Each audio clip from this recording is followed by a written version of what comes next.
জয় জগন্নাথজিকে প্রণাম জানিয়ে আজকের ব্লগটা শুরু করছি। তো রথযাত্রার সবাইকে প্রীতি, শুভেচ্ছা ও অভিনন্দন। সবাই খুব ভালো করে রথ কাটিও। আজকে চলে গেছিলাম কন্টাই কাঁথি। সবাই হয়তো নামও শুনেছো, হয়তো জেনে থাকবে। তো এটা পোস্ট অফিসের পাশে, ভীষণ সুন্দর। এখানে ঠাকুরও ওঠে, কারিগররা ঠাকুর নিয়েও বসে। আজকে দেখলাম রথ নিয়ে বসে, তো নেমে পড়েছি যে দেখি কী সুন্দর রথগুলো, যদি একটা নেওয়া যায়। তো ফাইনালি একটা রথ কিনেও ফেলেছি, তো সেটাও তোমাদের সাথে শেয়ার করব। ফুল ভিডিও অবশ্যই তোমরা দেখো, তোমাদের ভালো লাগবে। আর কত বড় বড় রথ দেখেছো, এরা কাস্টমাইজও করে দেয়। তোমরা যদি চাও যে আমি একটু এর থেকে বড় রথ চাই, ওদেরকে বললে ওরা হুবহু বানিয়ে দেয়, কাস্টমাইজ করেও দেয়। তো ভীষণ সুন্দর লাগছে না? যেতে যেতে আরও রথ কটা দেখলাম।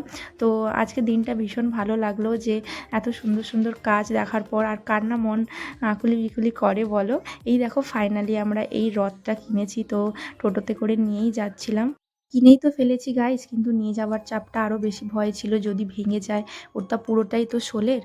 তো একটা ক্লিপ তোমাদের সাথে শেয়ার করলাম। আমি নিয়ে যাচ্ছিলাম, তো একটা জিনিস সবাই মার্ক করবে, আমি ওটাও ভাবিনি, কিন্তু আমার জামার সঙ্গে রথের কালারটা একদম হুবহু ম্যাচ হয়ে গেছে।